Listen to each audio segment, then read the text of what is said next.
नमस्कार. नवीन व्हिडिओमध्ये तुम्हा सर्वांचं अगदी मनापासून स्वागत करते. आपल्या सर्वांकडे भरपूर असे जुने ब्लाऊज पीस पडलेले असतात आणि तुम्ही ही जी बॅग आहे, हँडबॅग जी आहे मी बनवलेली आहे ती ब्लाऊज पीसपासूनच तयार केलेली आहे.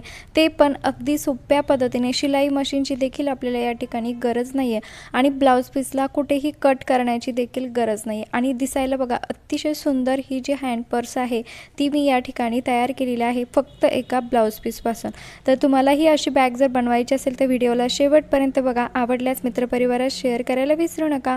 तर बघा या ठिकाणी सर्वात आधी मी ब्लाऊज पीस घेतलेला आहे. तुम्ही तुमच्या घरामध्ये कुठलाही एखादा ब्लाऊज पीस घेऊ शकतात किंवा छान सुंदर असा डिझाईनचा कपडा असेल तो घेतलात तरीही चालेल. आणि बघा मी या ठिकाणी ब्लाऊज पीसला असं छान मस्त काठ होता, मग त्याच काठाचा या ठिकाणी फायदा करून घेत आहे जेणेकरून बॅग जी आहे ती सुद्धा दिसायला सुंदर दिसेल. आणि बघा व्यवस्थित याला 2 वेळेस मी फोल्ड करून घेतलेला आहे जेणेकरून मला बॅग जी आहे ती छोट्या साईजची तयार करायची आहे म्हणून मी व्यवस्थित याला फोल्ड केलेला आहे. तुम्हाला मोठी बॅग बनवायची असेल, मोठी पर्स जर बनवायची असेल तर तुम्ही याला फोल्ड न करताही तयार करू शकतात, काहीच अडचण नाही आहे. आता बघा व्यवस्थित मी याला फोल्ड केला आहे आणि जो काठाकडचा भाग आहे तो सुद्धा अशा वरच्या साईडला घेतलेला आहे. आता बघा चौकोनी आकार तयार झाल्यानंतर जो सेंटर आहे ब्लाऊज पीसचा त्या ठिकाणी अशा प्रकारे आपल्याला व्यवस्थित प्लेट्स तयार करून घ्यायच्या आहे. अगदी छोट्या छोट्या प्लेट्स तयार करायच्या आहे. आणि बघा याचा जो सेंटर आहे त्या ठिकाणी आपल्याला एक तर तुम्ही दोऱ्याने याला शिवून घेऊ शकतात किंवा छान अशी लेस असेल तुमच्याकडे ते देखील या ठिकाणी लावू शकतात किंवा काटेपिन असेल तर काटेपिनने देखील याला पॅक करू शकतात. आता बघा माझ्याकडे तर छान अशी लेस होती जी की काठावरती मॅचिंग होती म्हणून मी तीच या ठिकाणी यूज करत आहे. तुम्ही एखाद्या साडीचा काठ जो असतो म्हणजे त्याची सुद्धा पट्टी अशी कट करून ती देखील लावली तरीही चालेल. काही पण तिथे लावलं तरी चालेल, फक्त दिसायला जरा अट्रॅक्टिव्ह दिसावं म्हणून मी या ठिकाणी ते लावत आहे. नाही पण लावलं तरी चालेल, फक्त सुई धाग्याने व्यवस्थित त्याला पॅक केलं तरी काहीच अडचण नाही. तर बघा व्यवस्थित आता जी ही लेस आहे ती याला व्यवस्थित गोल अशी गुंडाळून घेत आहे. पण त्या अगोदर तुम्ही चॅनलवरती नवीन असाल, चॅनलला सबस्क्राईब केले नसेल तर प्लीज चॅनलला सबस्क्राईब देखील नक्की करा, कारण मी तुमच्यासाठी रोज भरपूर असे नवनवीन यूजफुल व्हिडिओ रोज घेऊन येत असते. तर बघा व्यवस्थित आता हे जे लेस आहे ती या ठिकाणी मी व्यवस्थित याला गुंडाळून घेतलेली आहे म्हणजे लावून घेतलेली आहे आणि व्यवस्थित गाठ मारून पॅक देखील करत आहे. आपल्या घरामध्ये बघा भरपूर असे ब्लाऊज पीस असतात जे की आपण कधी शिवत नाही किंवा एखादा कपडा थोडासा खराब असल्यामुळे देखील असे ब्लाऊज पीस जे आहे घरामध्ये पडून राहतात.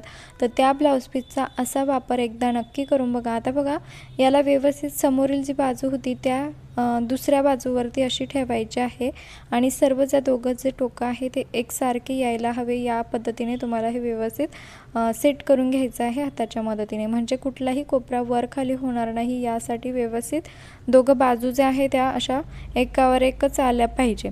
त्यानंतर बघा आता ह्या ज्या साईडच्या ज्या बाजू आहे त्या मी ज्या ठिकाणी हात लावला आहे म्हणजे पूर्ण वरतीपर्यंत शिवायचं नाही आहे, तर अर्ध्यापर्यंत याला व्यवस्थित शिवून घ्यायचं आहे. शिवून म्हणजे मी या ठिकाणी सुई धाग्याच्याच मदतीने शिवत आहे, अजिबात शिलाई मशीनची गरज नाही आहे. आता बऱ्याच महिलांकडे काय होतं की शिलाई मशीन नसते, त्यामुळे त्यांना वाटतं की आता माझ्याकडे शिलाई मशीन नाही आहे मग मी अशा प्रकारची बॅगही तयार करू शकणार नाही.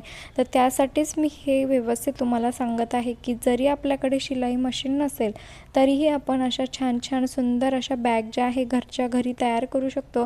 आणि इतकेच अंतर शिवायचं आहे त्यामुळे आपण सुई धाग्याच्या मदतीने ते अगदी आरामात शिवू शकतो, काहीच अडचण नाही. तर बघा मी हे दोघं जे भाग आहे ते पॅक करून घेतलेले आहे.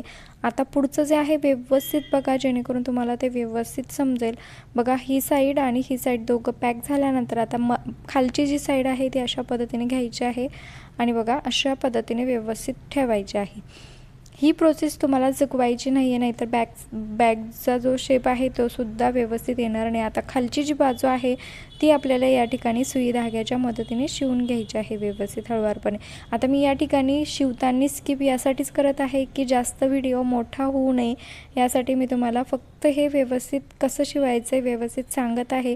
बरेच जण मला कमेंट देखील करतात की तुम्ही शिवलेलं आम्हाला व्हिडिओमध्ये दाखवलं नाही. आता शिवायचं मग दाखवत जर बसली तर खूप जास्त लॉंग व्हिडिओ होतो आणि तो बघायलाही खूप कंटाळवाणं वाटतं, म्हणून मी शिवण्याचा जो भाग आहे तो स्किप केलेला आहे. तर बघा आता हे खालचा जो भाग आहे तो देखील पॅक करून झालेला आहे. आता याची दोघं जी कोपरे आहे बघा ती अशा पद्धतीने हातात पकडायची आणि अशी आडवी शिलाई आपल्याला टाकायची आहे म्हणजे शिवून घ्यायचं आहे. तर बघा दोघं ज्या बाजू आहे ती मी तुम्हाला करून दाखवत आहे. अशा प्रकारे हातामध्ये पकडून फक्त एक इंचाचे 2 इंचावरती आडवी टीप आपल्याला मारायची आहे। अशा पद्धतीने मी या ठिकाणी ती टीपसुद्धा व्यवस्थित मारून घेतलेली आहे। आता बघा व्यवस्थित आता ही जी वरची बाजू आहे ती आतल्या साईडला टाकायची आहे आणि आतली जी बाजू आहे ती वरती घ्यायची आहे। व्यवस्थित ज्या ठिकाणी जागा आहे बघा ओपन करण्यासाठी त्या ठिकाणाहून याला असं ओपन करून घ्यायचं आहे। आणि हो, तुम्ही हा व्हिडिओ कुठल्या गावातून किंवा शहरातून बघत आहात ते देखील मला एका छोट्याशा कमेंटमध्ये नक्की कळवा, जेणेकरून मला कळेल की माझा व्हिडिओ कुठे पोहोचला ते, आणि आपली छान सुंदर गोड अशी ओळख देखील होईल आणि मला तुमचे आभार देखील मानता येईल। आता बघा, काहीही मेहनत न घेता किंवा कुठल्याही शिलाई मशीनचा वापर न करता अतिशय छान आणि सुंदर ही छोटूवाली बाजारात जसे मिळते तशी आपली पर्स जी आहे ती तयार झालेली आहे। तुम्हाला बघूनच वाटत असेल की खरंच खूप छान झालेले आहे। आता तुम्ही माझ्यापेक्षाही छान बनवू शकतात। आता बघा, माझा तो वरचा काठाचा जो भाग आहे थोडासा खाली आतल्या साईडला दुमडला गेला नाही, त्यामुळे थोडे त्याचे दोरे वरती आलेले आहे, पण ठीक आहे, मी प्रयत्न केला आणि तुम्ही माझ्यापेक्षाही खूप छान बॅग जी आहे ती तयार करू शकतात। आणि बघा, यामध्ये तुम्ही तुमच्या ज्या वस्तू आहे छोट्या मोठ्या वस्तू देखील ठेवू शकतात आणि जो काठ असतो ना बॅगचा, त्याच काठमुळे आपल्याला व्यवस्थित बॅगला शाईन येते।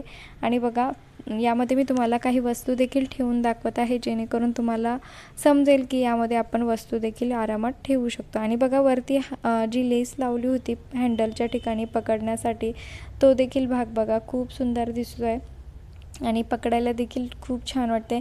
आता बघा, तुम्ही तुमच्याकडे जर पैठणी साडी वगैरे असेल तर अशा प्रकारची जर काठाची जर तुमच्याकडे ब्लाऊज पीस असेल तर या पद्धतीची जी छोटीशी पर्स तुम्ही नक्की ट्राय करून बघा, जेणेकरून तुमच्या पैठणी साडीवरती ती अतिशय सुंदर असा लुक करेल आणि दिसायला देखील बघा खूप छान दिसते। तुमचा मोबाईल, तुमच्या रुमाल किंवा 1-2 छोट्या मोठ्या वस्तू देखील यामध्ये अगदी आरामात ठेवू शकतात आणि खरंच खूप छान आहे, सोपी देखील आहे आणि सर्व बाजू देखील बघा अगदी छान आहे। मी शिलाई मशीनचा वापर न करता ही बनवलेली आहे आणि व्हिडिओ जास्त लॉंग होऊ नये म्हणून मी खूप फास्ट याला बनवत होती आणि मला गावी पण जायचं होतं ही बॅग बनवायच्या वेळेला, त्यामुळे खूप जास्त गडबडीमध्ये ही बॅग बनवली आहे, त्यामुळे एवढी पण सुंदर माझ्याकडनं बनवल्या गेली नाही। तर मी यावरती पुन्हा अजून एक सेम असाच व्हिडिओ नक्की घेऊन येणार आहेत, पण त्याचबरोबर तुम्हाला ही आयडिया जी आहे ती मी आज सांगितली व्यवस्थित, तुम्ही माझ्यापेक्षाही खूप छान बॅग जी आहे ती तयार करू शकतात, मला त्याची गॅरंटी आहे, कारण बनवायला खरंच खूप इझी आहे।